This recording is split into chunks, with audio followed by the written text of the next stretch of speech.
老婆，良宵苦短。1年前，我和周生结婚当晚要圆房时，婆婆突然敲门：“儿子，妈身体不痛快，快扶我回房休息。”把她叫走。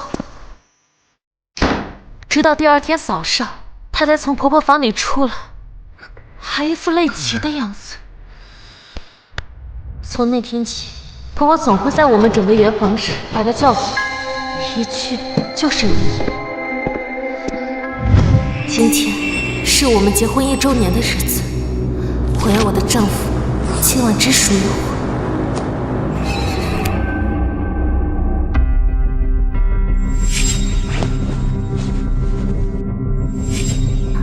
老公，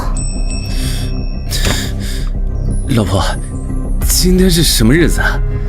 你穿的这样撩人。今天晚上你必须留下来陪我，谁都不能。儿子，妈心慌的厉害，喘不过气。妈，有病就去找大夫，周生又不会治病。你怎么跟我妈说话的？你还是我媳妇儿吗？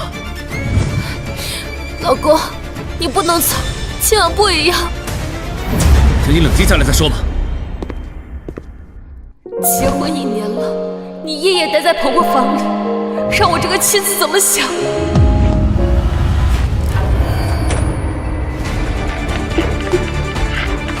我倒是要看看，你们每晚在房间里面到底在干什么？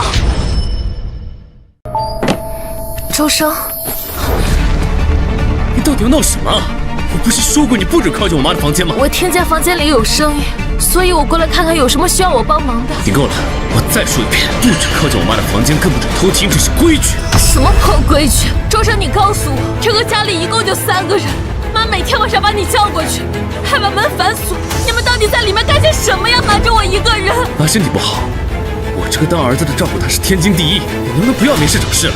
周生，你搞清楚，我才是你的妻子，我正大年轻，我也有需求，可你却让我一个人独守空房。你够了，你到底有完没完？我说了，我要照顾我妈，你还能不能好好过日子了？到底是谁不想好好过日子？明明是你们在房间里面。错了，妈摔倒了。这么巧，我一来婆婆就摔倒了。妈，您没事吧？都是我的错，这次就换我来照顾您吧。出去，这用不着你管。如果婆婆确实生病，那为什么从来不叫大夫，也不叫我这个儿媳妇照顾，偏要叫老公守夜？她婆婆那脸蛋儿白里透红，一身风骚劲儿，哪像守了几10年寡呀？瞧着呀，这比刚进门的新媳妇还水灵。不知道的呀，还以为这婆婆是新媳妇呢。走。婆婆一个50多岁的寡妇，怎么可能不显老态？反而比我还年轻。除非她根本就不是我婆婆，是周生藏在家里面的野女人。老婆，你怎么来了？周生，你在我眼皮子底下干这种事情，你还要不要脸？老婆，你说什么呢？你每天这个鬼样子从婆婆房间里面出来，脖子上还有这种印子，你还好意思说我？老婆，这事儿你误会了，你听我讲。在这个家里我就是个摆设，这日子我是一天也过不下去了。你跟那个骚狐狸过去吧。够了，那是我妈，你有什么事你冲我来，你别说我妈。到底是你妈呀，还是你藏在家里面的那个野女人？你自己心里清楚。老婆，老婆你别走，是我错了，我刚刚不应该对你动手，但我对你是真心的，我求你。那我问你，你去你妈房间里面干什么？那个女人是谁？我当然是照顾我妈了，我妈身体不好，你是知道的。照顾你妈需要照顾1晚上，直到第2天早上才出来，你还累成这个样子，碰都不让我碰你。你们2个到底在房间里面干了什么？累成这样。老婆，这些不该问的你就别问了，这是周家的规矩，你就别逼我了。好，我不逼你，那我给你2个选择，这样吧，你告诉我你妈到底得了什么病，你去她房间里面干什么？要么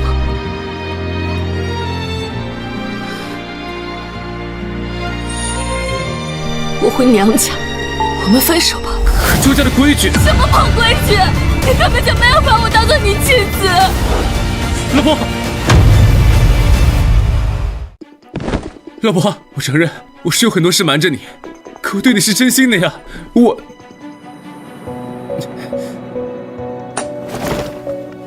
你干什么？你把剪刀给我！老婆，如果你还是不相信我，那我就只能去死了。你别这样，有话好好说。你把剪刀给我。想让我相信你可以，除非你今天留在房里，我们一起做完那件事。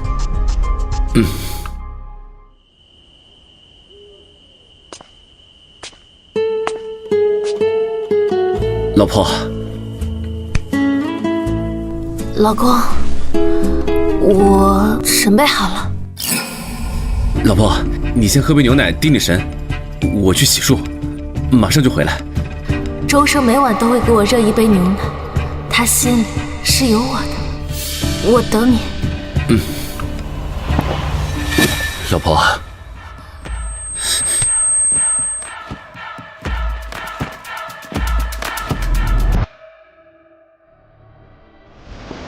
老婆，老婆，醒醒，天亮了。老婆，昨天不是叫你等我吗？你怎么睡得这样沉，叫也叫不醒。实在是不好意思，我昨晚太困了，不如今晚我们继续。老婆，你醒了就去吃点东西吧，我去帮你把被子洗了。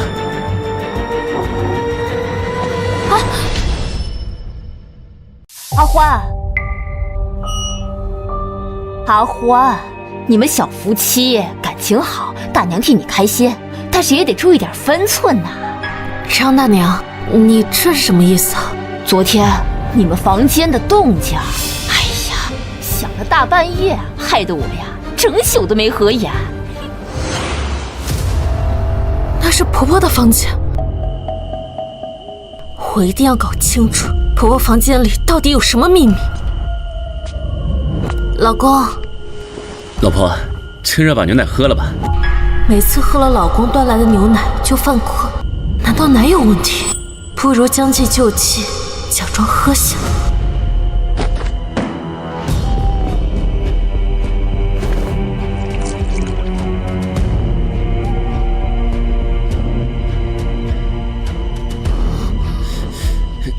老婆，生生啊，快来，我都等不及了。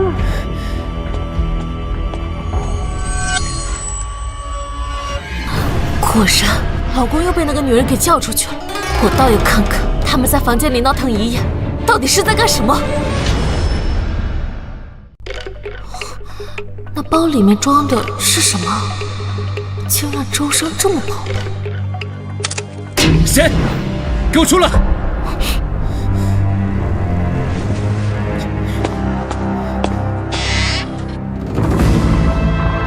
周生拿着那些女人的贴身衣物，去婆婆房间里面干什么？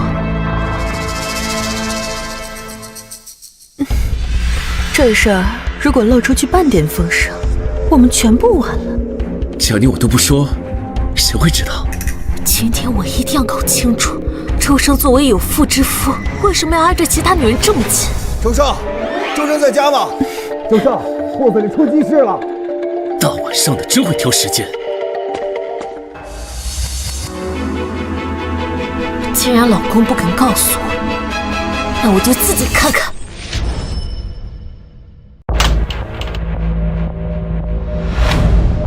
我倒要看看，老公每晚和这个野女人在婆婆房里做什么。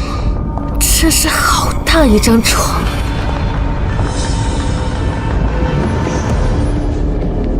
婆婆这么大年纪了，为什么会穿这么性感的睡衣？生生，快来！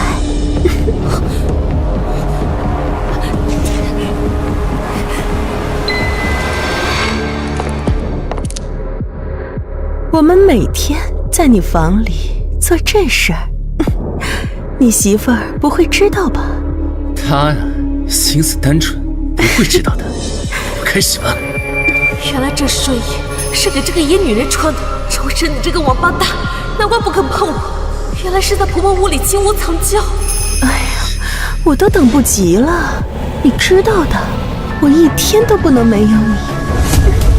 你们在干什么？你们在干什么？双大娘，怎么是你啊？还穿成这个样子，对着我老公笑。周生，你这媳妇儿有意思啊！怎么，我们的关系，她是一丁点都不知道？实在是不好意思，是我老婆不懂事，给您添麻烦了。您放心，下一次我一定亲自上门给您赔不是。都是邻里邻居的，我也不会放心上。不过，你的服务我还是很满意的，我呢，还会再来的。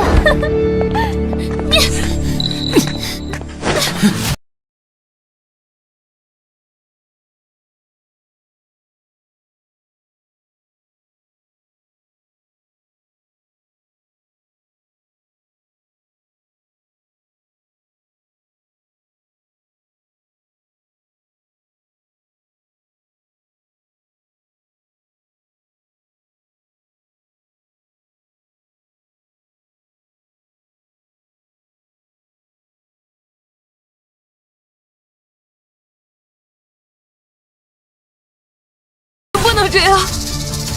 今天晚上我就教教你什么是周家的规矩。算了，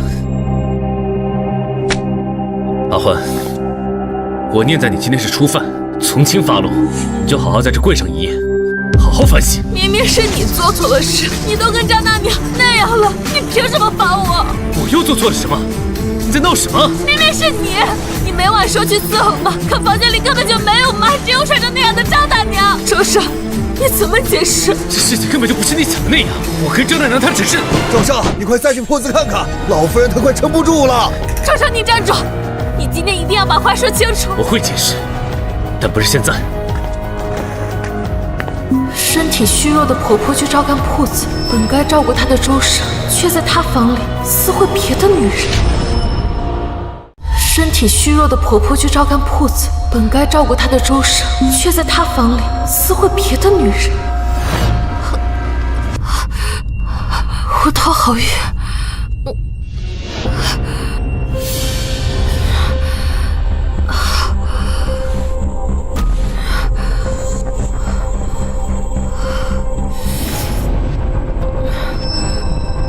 我想起来了，那天我还看到一个女人，难道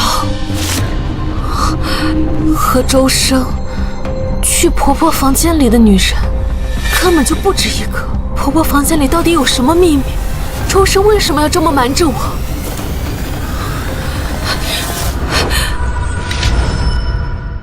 老公，婆婆怎么样了？家里的铺子还好吗？你说话呀！你每晚去婆婆房间里面干什么？那个女人，张大娘，还有我那天看见的那个年轻姑娘，她到底是怎么回事？周家3代以纺织立家，以帆布传业，可你吓了我周家整整1年，连最简单的缝补针线你都拿不出手。你说这些干什么呀？这些和那些女人有什么关系吗？关系大。在你还没学会绣花之前，我什么也不会告诉你。你明知道我根本就不会绣，我从小一拿针线就刺手，根本就学不会。你这是在刁难我！我没有刁难你，这是周家的规矩。新妇入门，须通女工，持家有方，才算真正成了周家的人，才能知道周家的秘密。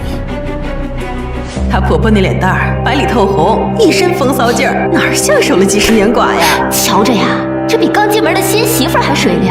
不知道的呀，还以为这婆婆是新媳妇儿呢。既然你不愿意，谁说我不愿意的？别做了，阿欢，就非要知道这些事吗？维持现状不行吗？你与那些女人夜夜私会，天天笑得那么开心，穿得那么轻跑，你叫我怎么装聋作哑？你怎么总往龌龊处想？我跟你说过了，我跟他们不是你想的那种关系。你给他们买那些衣服的时候，你有没有想过我？你抱着他们的时候，有没有想过我才是你妻子？你真的够了！现在，你要么安安静静的绣完，要么这辈子再也别问了。我偏要弄个明白。既然如此，那你就绣出一副完整的绣面才算合格，否则不作数。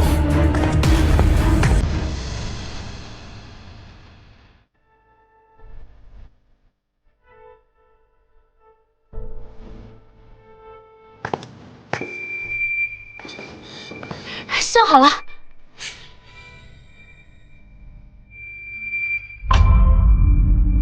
可是我们明明已经说好了。你不是想知道妈房间里的秘密吗？我现在就带你去看。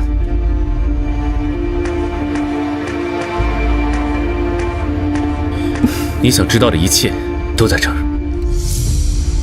妈3月杨柳青呀，小妹妹坐窗棂，穿针引线绣凤凰呀，一针一线系情郎。婆婆怎么变得这么年轻了？但是她好像不认识我们。妈，今天天气好，你要不要歇一会儿啊？你们是谁呀？妹妹，你也是来学刺绣的吗？阿欢，你也看到了，我妈得了痴呆症，经人介绍吃了药后，就突然返老还童变年轻了，但相应的，痴呆症也越来越严重了。那她夜里去找你？每到晚上，我妈的病就愈发的严重。她只记得我跟她说过，只要不舒服，就来找我。她已经忘记我成婚了。对不起，1年了，我居然什么都不知道。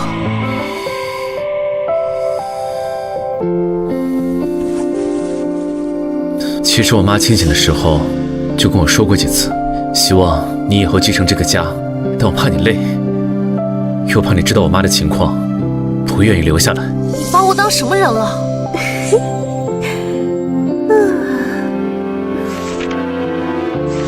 金条100根，铺子50个，家里居然有这么多的铺子。是啊，也就是因为这些，我妈每天都要操心，所以身体才会一天不如一天。我妈的身体时好时坏，但她始终记得自己是周氏绣艺的第6代传人。妈也太不容易了。妈每次清醒的时候，不是去铺子里看账本，就是去看绣品。她说，机器绣的花没有魂，咱们的手艺呀，是老祖宗一针一线传下来的，可不能在我这儿断了根。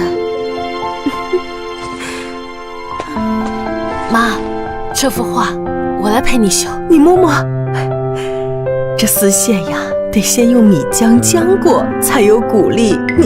你是哪家的姑娘啊？妈，我是你儿媳妇阿欢。你别逗我了，我今年才18呢，哪有什么儿媳妇呀？你也看到了，我在生意上没有经商天赋，没办法替我妈，分忧解难，所以我妈的身体才会越来越严重。对不起啊，那铺子里究竟发生了什么？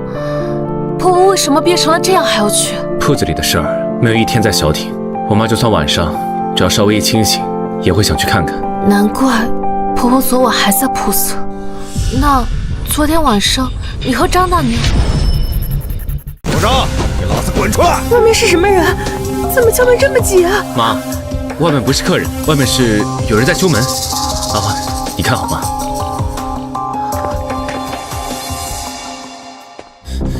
你们要干什么？周生，你他娘的跟老子说清楚！我婆娘张大花为什么天天晚上往你这儿跑？你他妈到底对我老婆做了什么？啊！周家的规矩，不能透露客人的隐私，即便是亲属也不行。我去你妈的规矩！老子再问你一遍，你他妈天天晚上和我老婆关起门来，你是不是对她做了什么？你是不是和她？亏你小子还天天叫我老婆张大婶，被你叫到床上去了。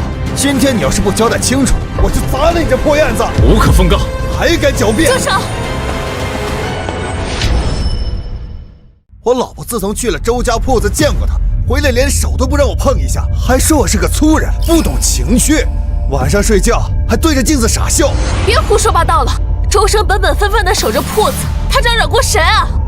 阿欢，阿欢，你扶周生回屋上药，这里我来处理。妈，你清醒了？去吧，扶进去吧，相信我妈清醒时候的战斗力。李冰，我看你是活腻，居然敢来找我周家的麻烦。凤仪姐，这是吧？是周生，滚出去！彪哥，他就一个老娘们，怕他干什么？哎呀，你是不知道，我小时候他天天揪我耳朵，现在一看到他我就耳朵疼。等等，哎，凤仪姐，你还有什么要交代的？以你的脑子是怎么会想到我儿子身上的？说是谁叫你来的？一个女人，还戴着面罩，我也看不清啊。一个女人。阿欢，妈，我的好儿媳，真是苦了你了。妈，你那边好了？暂时清醒吧，都怪我轻信了别人。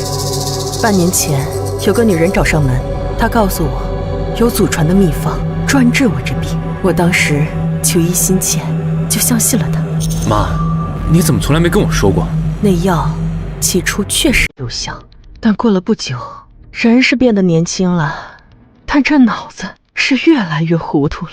后来我才知道，原来那药竟然是以透支性命为代价的。那个女人是谁？她每次来都戴着面罩，声音也故意压着，但我能感觉得出，她是冲着我们周家来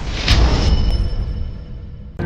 冲着周家？我们周家几代经营，在这个行当里树大招风，有些人眼红，他在暗，我们在明，如今也只能小心提防着，等他下次再露出马脚来。妈，你先别说这病了，到时候我带你去省城的大医院去检查，或许有办法。我以前劝过妈，妈说她放不下铺子，说那些顾客，那些绣品。阿欢，妈都这把年纪了，能看着你和生生好好过日子，妈就知足了。至于妈这病，就听天由命吧。哦，对了，至于夜晚来我房里的那些女人，妈，别说了，这件事我还没准备好告诉阿欢，你能不能……生生，阿欢都嫁进周家1年了，有些事情她有权利知道。妈，周生，你们到底在说什么呀？我怎么完全都听不明白？不行，妈，不能说，我不能让阿欢知道我是这样的人。妈，去，东厢柜子第3格，给我把药拿来，该吃药了。好，好孩子，你别怪生生，他不是故意隐瞒你的，但是那件事恐怕连他自己都无法面对。妈，到底是什么事？周生他怎么了？我一直觉得你不是一个普通的女人，所以我相信你肯定能承担真相的。妈，您说，午夜子时，你悄悄地来我房里，你亲眼看到了，就什么都明白了。可是周生他只是太害怕会失去你，可继续隐瞒下去，你只会不安。妈是女人，妈更懂你。妈，我来了。阿欢，来，你把这件衣裳换上。这是？你觉得这是一件有伤风化的衣裳，对不对？你再仔细看看。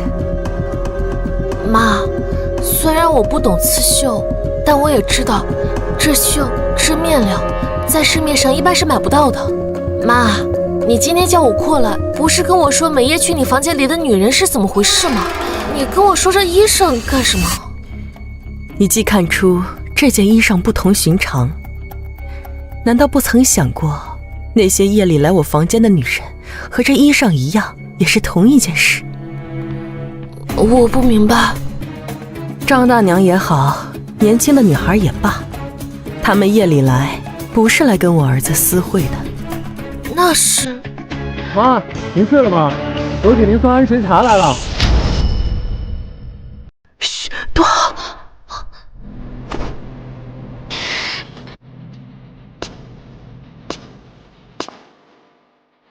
难道妈又去铺里了？进来吧。周老板，我嫂子让我来的。她说您这儿有让女人幸福的秘密。她还说来您这儿的女人都像重活了一回似的。雪姑娘，您说笑了，我周家只做正经的绣品，还有睡衣。绣品生意？难道周生每晚在房间里面是在做这些。周家的男人都有一双巧手，但世道容不下男人做这个。生生是周家天赋最高的那个，但一旦被传出去了，那是不会被人接受的。所以那些女人只能每天晚上过来拿定制的衣服，就是怕被人误会。那我看到的周生环抱住那些女人，实际上是在给他们量尺。这就是我房间里的秘密。要是那些男人们知道了他们的女人花了大的价钱买的是我儿子绣出来的贴身衣物。对不起妈，我明白了，之前是我太狭隘了。周老板，您别躲呀，我嫂子说了，来您这试衣服，可都得您亲自帮着穿呢。不过，这女人看着不对劲。别着急，我们先等等。请你自重，我不过是一个普通的裁缝。我嫂子把你夸的天上有地上无的，说你有什么了不起的本事。今儿我来了，就给我看这个，有什么能耐都亮出来吧。我没什么能耐，不过是个会点针线活的普通男人。告诉你，我有的是钱，再贵再好看的衣裳都能买下来。你这个小铺子，我还不放在眼里。那又怎样？那你又为何找我？把老娘哄高兴了，自然有你的好处。知道该怎么做了吧？柳姑娘，如果你是来做生意的，那请明天去店铺里面看样。如果不是，门在那边。哟，脾气还挺大。不过，你这个小帅哥长得倒是白白净净，难怪那么多女人被你迷得神魂颠倒的。请你放尊重些，请你放尊重些。你要是不从了我就在这大喊，说你把我骗进来，要非礼我，看你周家的名声还保不保得住。这欠收拾的贱女人，我现在就出去把她打晕。哎，妹妹，你怎么看着这么眼熟啊？我们是不是在哪儿见过呀？不是吧妈，你怎么这个时候犯病啊？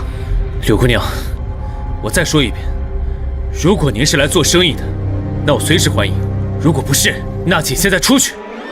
非礼啊！救命啊！周家老板要强暴我！老板娘，你没事吧？他把我骗进来，说要给我量体，结果就要动手动脚。你们到底是什么人？把你送进去坐牢的人。现在知道怕了吧？告诉我，姑奶奶，我想得到的东西，就没有得不到的。走。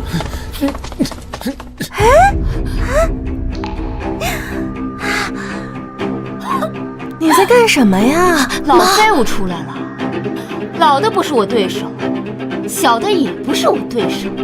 戴面纱的神秘女人，害婆婆的凶手就是你吧？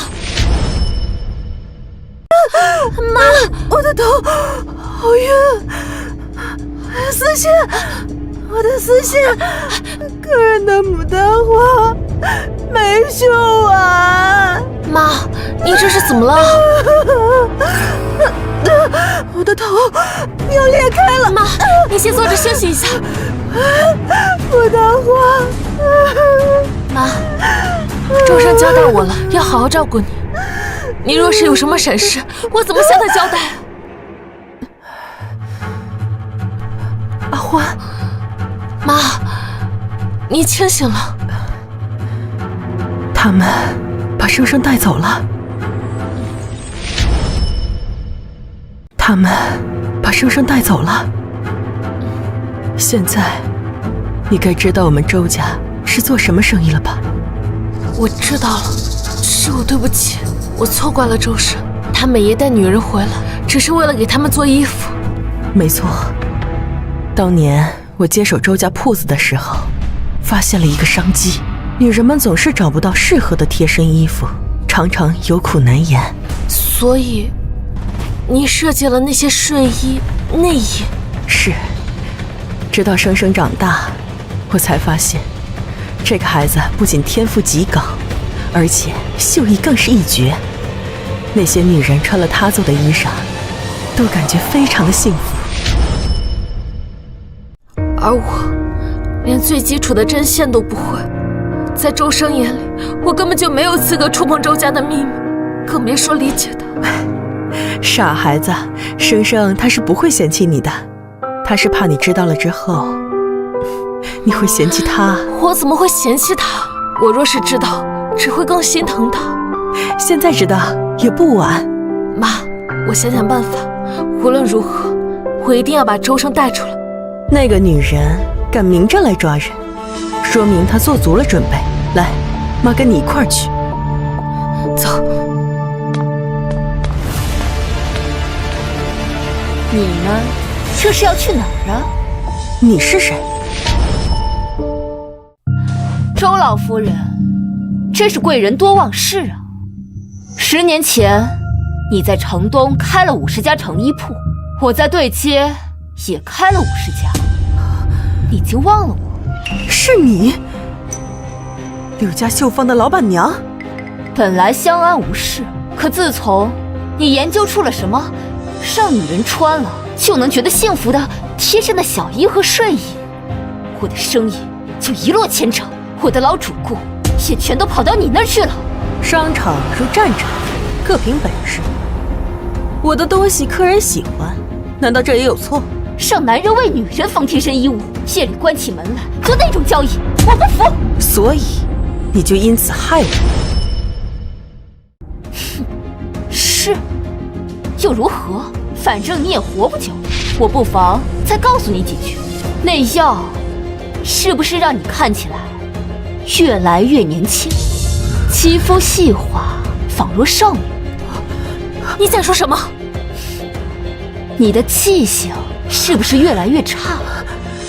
是不是常常恍惚，甚至忘了自己是谁？没错，那毒就是这么霸道，让你在变美的同时，一点点忘记一切，最后在痴傻中死去。你竟然如此狠毒！狠毒？比起你夺走我半生心血，这又算得了什么？你心肠这么狠！其实，当年你得的只是普通风寒，是我买通下人，假冒大夫，在你的药里下了毒。没想到你果然上当了。本以为周家缺了你这个主心骨，从此就会一蹶不振。妈，你没事吧？没想到你命硬，已经活到了现在。更让我没想到的是，你那个儿子周生竟比你还要优秀，他让我的生意彻底没了。所以，是你假扮顾客，故意接近他，就是为了毁了他。你这个毒妇，老东西，你早该死了！你干什么？找死！你想干什么？等我把这个老东西杀了，我再杀了你。到时候我就说婆媳不和，失手致死。难道谁还会怀疑到我这个目击证人身上？阿欢，你快走！我不走，妈！你有本事就冲我来，那我就成全你！住手！刘雨燕，我们的账该算清了。你不是被关起来了吗？你怎么会在这里？这些年来，来我周家铺子定制衣裳的人，没有上万也有数千。他们知道我被关的真正原因后，就自发联名作保，为我澄清申冤。不可能，他们就不怕被人议论，就不怕被他们丈夫知道？他们竟为你……我周氏社里的存在，就是为了让女人穿得体面，活得舒坦。我们靠手艺说话，凭诚信经营，光明磊落，何惧人言？倒是你，柳老板，你以次充好，裁剪敷衍，绣线褪色，你不思己过，反而用尽下作手段去危害他人。你胡说！我用的都是上等料子。上等料子？张大娘在你铺子里面定制了一件下衫，穿了一次便腋下开线。赵家千件的嫁衣，不到3日便绣线褪色，毁了整副锦缎。刘雨燕，这才是你生意一落千丈的真正缘由。他们他们为何不曾找我理论？找过，他们当然找过。但你说那是他们不识货，说他们寻衅滋事，甚至还将其中几位夫人的私事给抖了出去。刘雨嫣，你坏事做尽，自以为天衣无缝，可惜多行不义，你必自毙。这件事儿只有我和王大富知道，绝不可能有第三个人知道。王大富昨日在怡花楼喝花酒，抱着老板娘，将你这些年做的事一五一十全都说了出来。他不敢。他不仅说了，他还将你藏在庄霞暗格里的账本位置也一起给吐了出来。请进来吧。您明鉴啊，都是他一个人干的。要杀就埋在后院的第3棵桂花树下，有蓝布裹着。王大富，你竟敢！刘雨嫣，你涉嫌投毒、诽谤、伪造秀样，现在人证物证俱散，跟我们去局里走一趟。假的，都是你们串通好的。有什么话留在堂上同你丈夫对质吧。哎呦，我早就叫你收手了，这下好了，全家都被你带到沟里去了。我错了，我真的错了，算计半生，原来是一场空。刘雨嫣，因果轮回，你今日的报应，皆是你自作自受。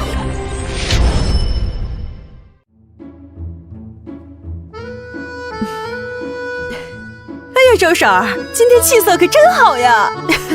这多亏了阿欢，这丫头呀，虽然没有生生那做衣裳的手艺，但是却是个做生意的好料子。哦，周家的铺子呀，从50多家开到了100多家，真是辛苦你了。哎呀，这女人做生意这么厉害，可真是找了一个好媳妇儿啊！哪有，多亏了大伙的帮衬。没有。对了，张大娘，咱们铺里啊已经开设了专门的试衣间，请的还都是女伙计，现在就可以在店铺的试衣间里为您量体改衣。哎呀，那可太好了！